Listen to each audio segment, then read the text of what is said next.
Assalamualaikum warahmatullahi wabarakatuh. Kita berjumpa lagi di mata kuliah bioteknologi. Kali ini kita akan masuk pada pembahasan teknologi DNA rekombinan. Oke, ini adalah outline atau daftar isi dari pembahasan kita. Yang pertama tentang definisi DNA rekombinan, kemudian prinsip dari teknologi DNA rekombinan, dan teknologi dasar pada pembuatan DNA rekombinan, yakni isolasi DNA dan cloning gen. Oke, sekarang kita masuk ke definisi DNA rekombinan. Nah, apa itu DNA rekombinan? DNA rekombinan adalah molekul DNA yang diperoleh dari hasil penggabungan dua atau lebih untai DNA dari genom yang berbeda. Nah, DNA rekombinan ini sering juga disingkat dengan rDNA, ya, rekombinan DNA. R-nya itu rekombinan. Nah, teknologi yang menghasilkan DNA rekombinan ini disebut sebagai teknologi DNA rekombinan atau sering juga disebut dengan rekayasa genetika. Nah, DNA rekombinan kadang juga disebut sebagai kimera, dan yang paling umum itu dia melibatkan penggabungan DNA dari dua organisme yang berbeda.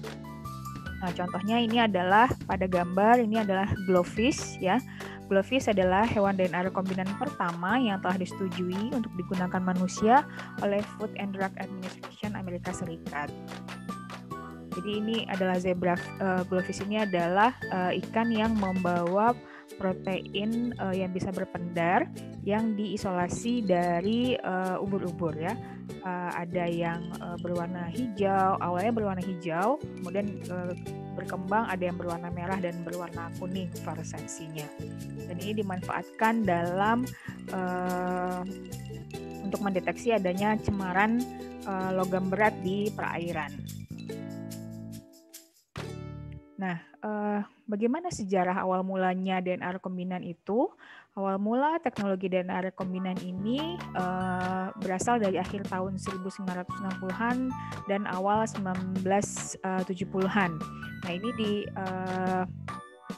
diawali karena diketahui tentang kemampuan sel dalam memperbaiki kerusakan DNA dengan menyatukan kembali, menggabungkan kembali potong-potongan yang rusak.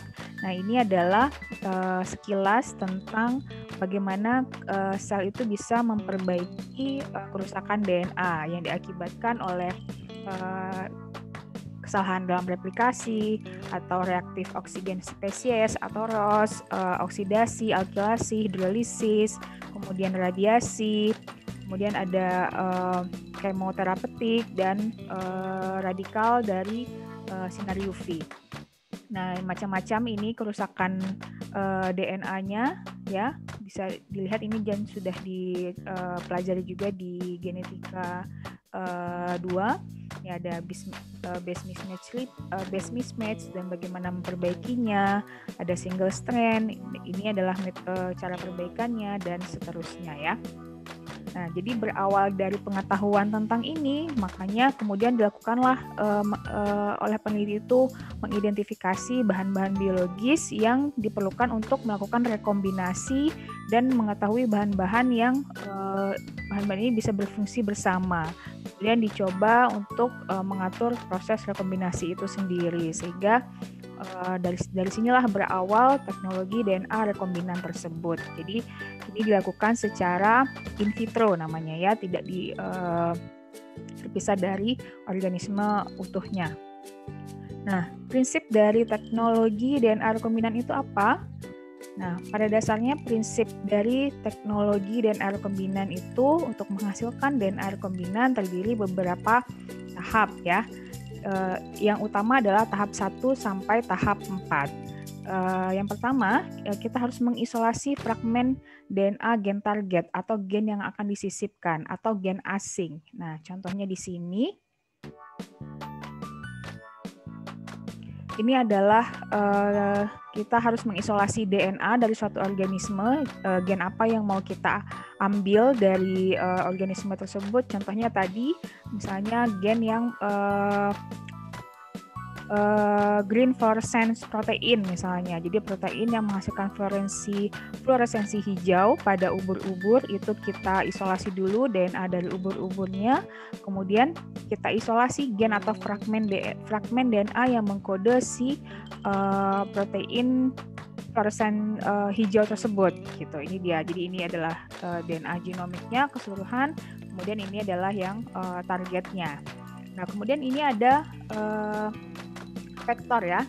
Jadi yang pertama isolasi DNA dari genom dari organisme, kemudian isolasi fragmen gen target. Nah, tadi ini isolasi fragmen gen target dengan enzim restriksi endonuklease. Nah, kemudian menyisipkan gen target ini ke dalam vektor namanya. Ini vektor ya. Vektor ini karena dia berasal dari plasmid bakteri biasanya, maka sering disebut sebagai vektor plasmid. Ya, bentuknya sirkular. Nah, ini kita untuk menyisipkan ini kita harus linearkan dulu dia gitu ya. Jadi kita potong juga dengan enzim restriksi yang sama dengan enzim restriksi yang kita pakai pada isolasi fragmen gen target tadi. Nah, ini dia sudah linear.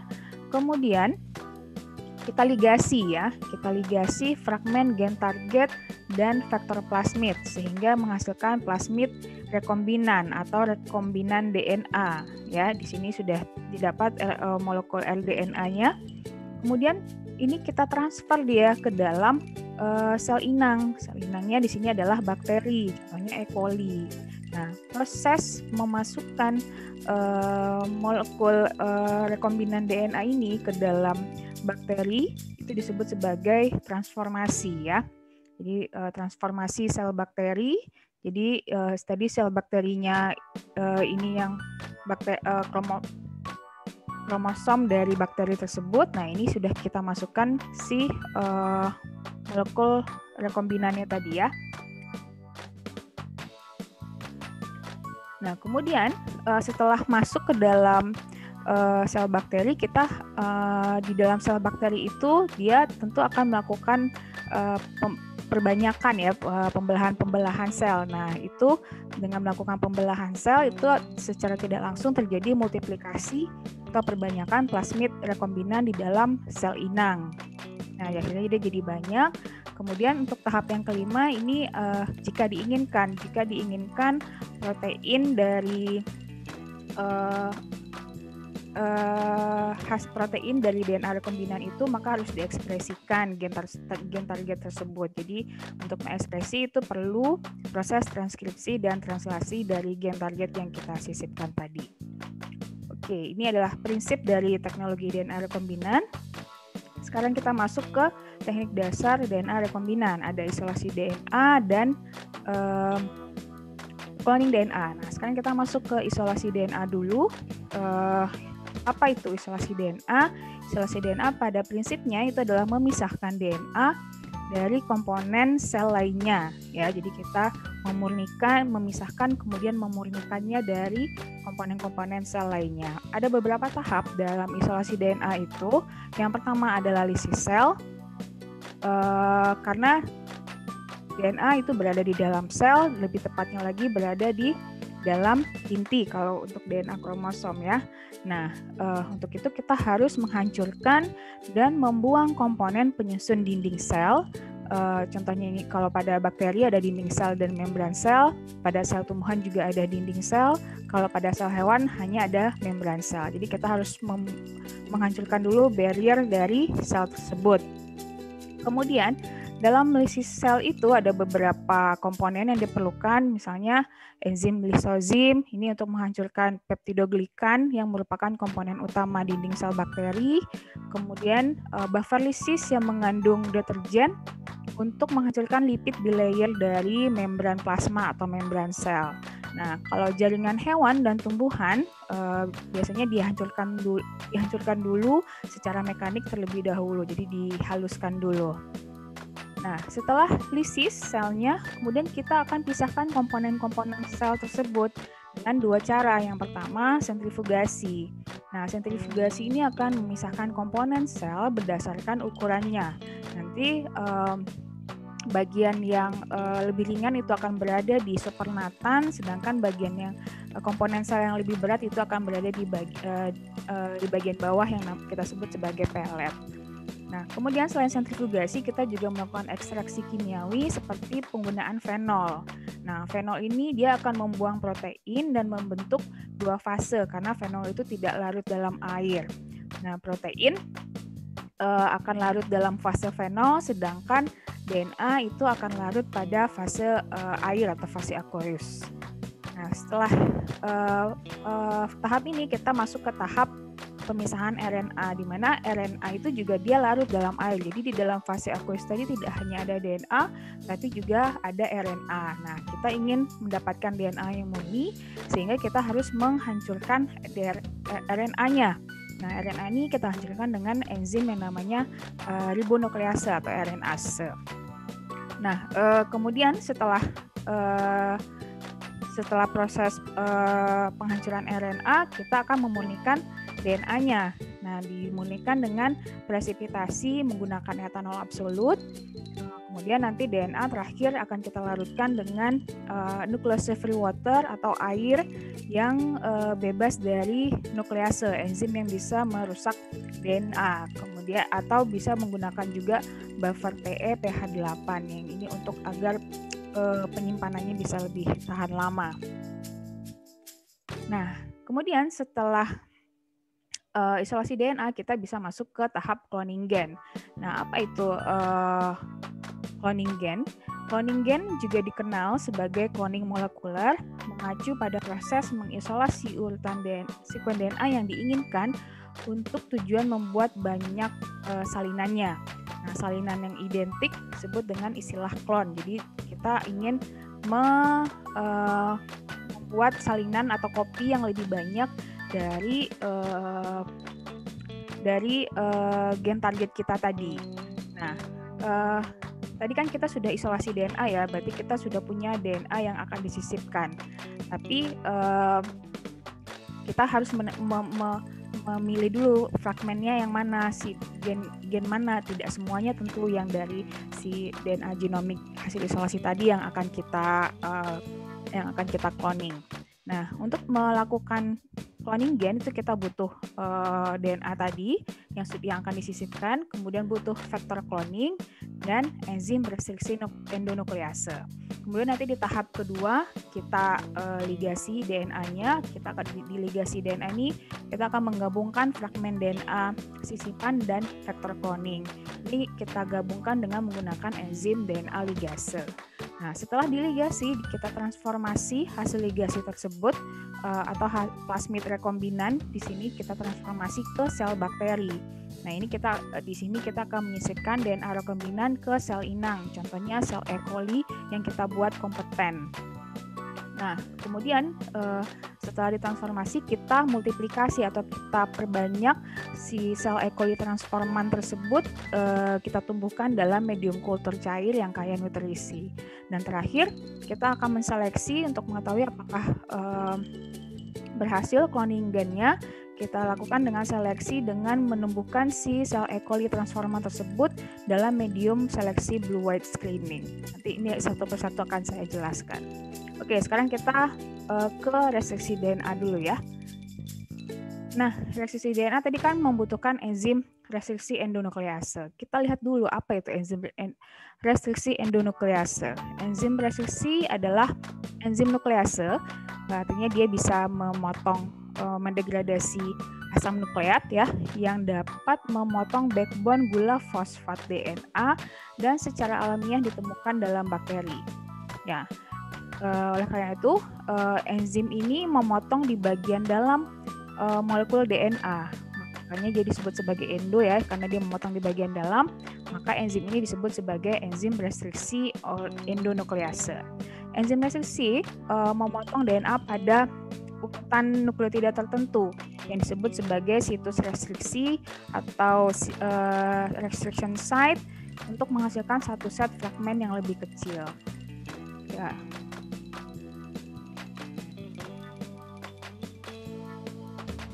Nah, enzim restriksi itu mengenali urutan recognition site ya, situs pengenalan restriksi yang sebagian besar berbentuk palindrom.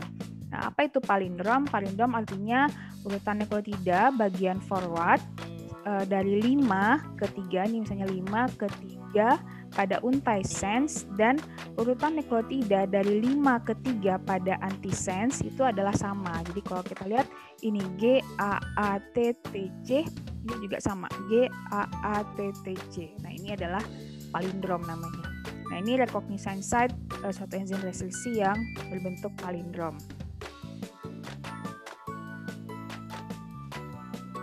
Nah, ada 4 tipe enzim restriksi ya. Di sini digabung restriksi dan modifikasi. Yang pertama, enzim tipe 1.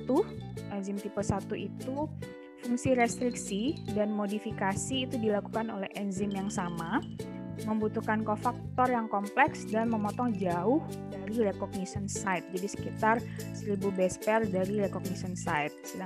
Dan yang kedua adalah enzim tipe 2. Nah, enzim tipe 2 ini fungsi restriksi dan modifikasi DNA.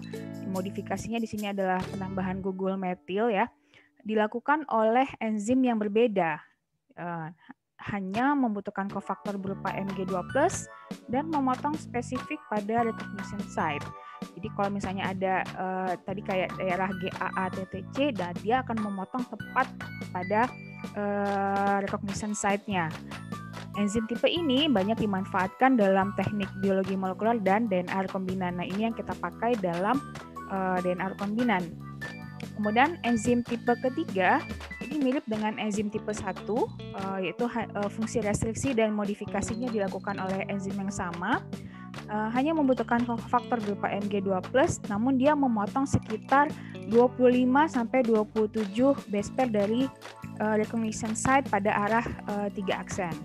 Nah, yang terakhir adalah enzim tipe 2S. Enzim tipe 2S ini sama dengan enzim tipe 2, tetapi pemotongannya terjadi jauh dari recognition site.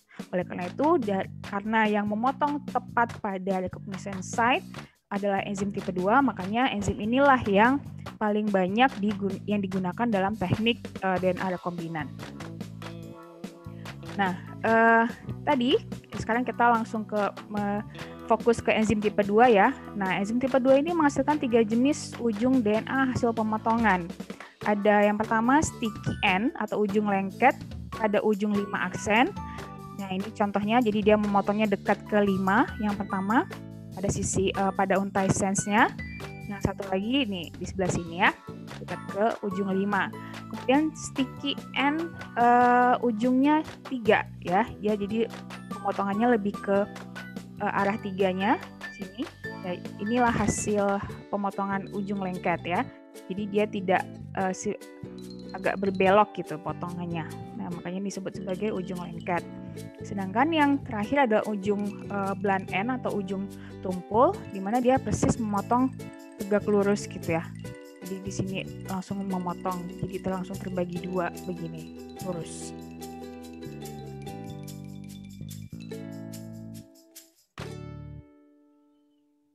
Nah, ini adalah contoh enzim yang sticky end ujung 5 itu contoh enzimnya adalah EcoR1. Kalau yang sticky end ujung 3 contohnya adalah enzim PST1. Itu cara bacanya ya. Kalau enzim blunt end contohnya adalah HEY3. Nah, di sini kemudian saya ingin menjelaskan nomenklatur atau tata cara penulisan enzim restriksi. Kok namanya lucu aneh-aneh ya. Nah, itu namanya dari mana? Namanya itu berasal dari yang pertama, 3 huruf pertama, ini kita contohkan pada EcoR1, itu adalah merujuk pada organisme dari mana enzim restriksi tersebut awalnya diisolasi. Nah, kalau di sini Eco itu berarti dia berasal dari E. coli ya. Dari E. coli, dan ini dicetak miring ya karena penulisan nama ilmiah. Kemudian huruf keempat ini jika ada, tidak harus selalu ada, merujuk pada strain dari organisme tersebut. Jadi kalau sini R berarti itu dia strain R. Kemudian angka Romawi berfungsi sebagai indeks jika organisme yang sama mengandung beberapa enzim restriksi yang berbeda. Jadi di sini angka Romawi 1 itu artinya enzim pertama yang diisolasi dari E. coli strain R tersebut. Jadi kalau misalnya ada enzim berikutnya lagi berarti misalnya ECO R2, ECO R3 dan seterusnya. Gitu, paham ya? Nah, ini adalah beberapa contoh dari enzim restriksi yang umum digunakan ya. Dan ini adalah ini nama enzimnya, ini adalah organisme asalnya, dan ini adalah recognition site-nya. Nah, kemudian tadi setelah enzim restriksi pada tahap cloning, kita juga menggunakan namanya vektor cloning. Nah, apa itu vektor cloning? Vektor cloning adalah plasmid khusus atau elemen genetik lainnya yang akan menampung setiap bagian dari DNA asing untuk dipelajari atau dimanipulasi lebih lanjut. Nah, biar kebayang, ibaratkanlah vektor itu disamakan dengan kendaraan dan DNA sisipan itu sebagai penumpang dalam kendaraan tersebut ya. Jadi ini adalah vektor ya, vektor. Nah, ini nanti adalah si DNA sisipannya atau insert. Nah, properti yang harus dimiliki oleh vektor cloning diantaranya ukurannya kecil sehingga membuatnya mudah dimanipulasi setelah diisolasi. Kemudian mudah dipindahkan dari sel ke sel, biasanya dengan cara transformasi, mudah diisolasi dari organisme inang, mudah dideteksi dan dipilih, banyak salinannya sehingga membantu mendapatkan DNA dalam jumlah besar, dan sisi restriksi yang tercluster atau polylinker atau multiple cloning site untuk memungkinkan penyisipan DNA cloning. Contohnya di sini, jadi nanti ada, anggaplah misalnya di daerah sini ya, di daerah yang hijau ini, itu kalau diperbesar itu dia banyak sisi-sisi restriksi ya, sisi-sisi recognition site, misalnya ini untuk enzim 1, enzim 2, enzim 3, dan seterusnya. Kemudian metode untuk mendeteksi keberadaan DNA yang disisipkan. Jadi misalnya nanti menggunakan alpha complement namanya, nanti akan dijelaskan di tahap terakhir. Nah, ada berbagai macam tipe vektor cloning, ada vektor bakteri, ada vektor shuttle yeast, ada vektor bakteriofaga atau vektor lambda, ada cosmid, dan ada artificial chromosome. Nah, kapan kita memilih vektor-vektor ini itu tergantung dari ukuran gen sisipan kita. Kalau kecil itu bisa di vektor bakteri atau vektor shuttle. Kalau besar menggunakan vektor bakteriofaga, cosmid atau artificial chromosome. Nah, saya balik lagi ke dalam tahap cloning gen tadi. Kita sudah selesai di yang tahap restriksi DNA, menyiapkan DNA yang akan disisipkan dan vektor plasmid. Kemudian kita akan meligasi DNA ya. Nah, ligasi DNA itu apa? Nah, ligasi ini adalah proses menggunakan proses penggabungan fragmen DNA yang menggunakan enzim DNA ligase untuk menggabungkan dua fragmen DNA yang menggunakan ujung tumpul atau blunt end atau yang sticky end yang komplementer, intinya komplement yang dihasilkan dari pemotongan DNA dengan enzim restriksi. Nah, tujuan dari ligasi ini membentuk plasmid rekombinan atau rekombinan DNA dalam bentuk yang sirkular. Nah, jadi kita menggunakan enzim DNA ligase. Nah, enzim DNA ligase ini adalah enzim yang terlibat dalam replikasi DNA yang mengkatalisis penggabungan fragmen DNA. Semoga masih ingat ya di mana perannya dalam replikasi DNA. Kemudian DNA ligase ini akan membentuk ikatan kovalen antar nukleotida yang berdekatan. Nah, syarat fragmen yang dapat diligasi itu adalah bisa berasal dari sumber yang sama ataupun yang berbeda. Yang jelas dia harus merupakan hasil pemotongan dengan enzim restriksi yang sama sehingga diperoleh ujung yang komplementer untuk bisa digabungkan. Nah, ini maksud yang ujung komplementer itu, di contohnya yang pada sticky end, ini adalah hasil pemotongan dengan EcoR1 ya, GTTA C. Ini sisi dia sudah dipotong, ini plasmid dipotong dengan EcoR1, yang DNA sisipan atau insert juga dipotong dengan EcoR1, sehingga daerah ini itu bisa saling menempel, gitu ya, saling bergabung. Ini nanti ada backbone-nya bergabung di sini. Seperti dijahit kembali, tapi dengan potongan yang sama. Gitu. Semoga bisa paham ya tentang ligasi. Kemudian kita masuk ke tahap berikutnya, yaitu transformasi sel bakteri dan multiplikasi plasmid rekombinan. Nah, tadi setelah kita sudah mendapatkan DNA yang digabungkan, kita akan masukkan DNA tersebut ke dalam sel bakteri E. coli dengan metode yang namanya kejut panas atau heat shock transformation. Nah, untuk transformasi ini kita membutuhkan sel E. coli kompeten. Apa itu E. coli kompeten? Yaitu sel yang mampu mengambil DNA yang ada di lingkungannya. Nah, sel kompeten ini dibuat dengan penambahan CaCl2. Nah, kemudian diberikan kejutan panas atau heat shock pada suhu 42 derajat, itu membentuk pori pada membran sel ya. Untuk pori atau lubang yang pada membran sel sehingga DNA yang dari luar itu bisa masuk ke dalam sel bakteri. Nah, kemudian setelah bakterinya tertransformasi, kita lakukan multiplikasi atau perbanyakan. Jadi sel bakteri tersebut kita tumbuhkan dalam medium kaya nutrisi, yaitu namanya medium Luria broth atau LB. Nah, komponen yang ada di dalam vektor ada yang namanya origin of replication, promoter, dan gen resistensi antibiotik itu digunakan untuk seleksi sel yang transforman. Nah, ini adalah jenis transformasi, ada yang chemical transformation seperti heat shock tadi ya, karena kita dan ada yang menggunakan listrik, nah atau elektroporasi.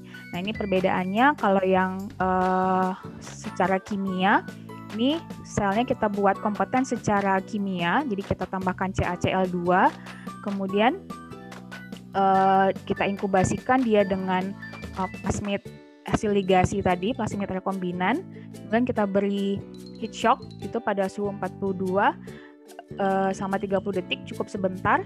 Nanti terbentuklah lubang-lubang pada membran plasma sel bakteri tersebut sehingga dia bisa masuk ke dalam. Nah, ini nanti kita perbanyak, kita multiplikasi. Nah, kalau pada yang metode elektroporasi, misalnya kita buat kompeten dengan menggunakan elektrokompeten sel, kemudian nanti sama kita inkubasikan juga dengan plasmid rekombinannya, kita beri shock kejut listrik ya, dan sama prosesnya, intinya dia membentuk lubang sehingga bisa masuk dan akhirnya plasmid tersebut sudah berada di dalam sel bakterinya. Nah, kemudian tahap yang terakhir yakni seleksi plasmid rekombinan. Nah, kita inginkan bakteri kita tidak bisa tahu wujudnya hampir mirip ya. Nah, kita harus melakukan seleksi mana sel E. coli yang transforman atau yang sudah membawa plasmid rekombinan tadi. Nah, kita harus menemukannya dalam medium seleksi blue white screening. Apa itu? Nah, ini ada dua cara dalam mendeteksi vektor cloning yang sudah disisipi DNA pada sel bakteri transforman. Nah, tadi kalau yang pertama kita menggunakan namanya insertional inactivation. Jadi pada vektornya itu ada dua gen antibiotik, resistensi antibiotik ya. Kalau misalnya di sini adalah tadi multiple cloning site atau polylinkernya, ini kita potong, kemudian nanti kita masukkan DNA insertnya di sini. Nah, ini merupakan gen antibiotik resisten yang kedua. Jadi kita nanti akan tumbuhkan dia di dalam kedua antibiotik yang berbeda. Ketika dia hanya tumbuh pada satu medium antibiotik resisten gen, itu artinya dia yang memiliki.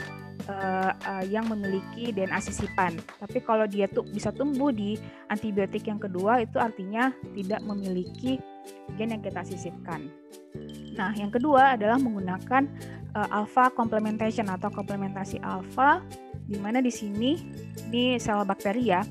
Bakteri itu punya plasmid dan punya kromosom. Nah, di kromosom itu ya ada yang namanya gen LAC-Z ya. Nah, plasmid yang kita masukkan itu selain ada gen antibiotik, di sini kita tidak fokus ke gen antibiotiknya, tapi pada gen LAC-Z alpha. Nah, kita akan lihat perbedaan yang kiri dan kanan. Yang kanan kita sisipi gen insert di sini, ya, gen sisipan kita, sehingga si gen LAC-Z-nya menjadi terpisah. Nah, kalau pada kondisi tidak ada gen sisipan, si gen LAC-Z dan LAC-Z alpha ini akan menghasilkan beta galaktosidase yang aktif. Nah, ketika kita tumbuhkan si bakteri ini di dalam medium yang ada X-galnya, galaktosidasenya, dia akan membentuk warna biru. Namun ketika kita tambahkan sisipkan DNA asing di sini atau DNA target kita, insert kita di sini, dia akan mengganggu si LAC-Z tadi. Ya, akhirnya yang harusnya ada ini jadi tidak ada. Akhirnya tidak dihasilkan enzim beta galaktosidase yang aktif. Akibatnya beta galaktosidase itu tidak bisa metabolisme X-gal yang ada di dalam medium tumbuh bakteri, sehingga bakterinya tetap berwarna putih. Nah, ini dia hasil screening blue white, seleksi biru putih. Jadi kalau yang koloninya berwarna putih ya, itu yang ada gen target kita atau insert kita. Sedangkan kalau yang berwarna biru itu yang tidak ada insert kita, yang tidak ada insert. Jadi nanti yang akan diambil yang mengandung plasmid rekombinan itu adalah yang putih. Begitu, sekian materi kali ini, semoga bisa dipahami. Jika ada yang masih belum dimengerti, silakan nanti didiskusikan di Zoom meeting. Terima kasih. Wassalamualaikum warahmatullahi wabarakatuh.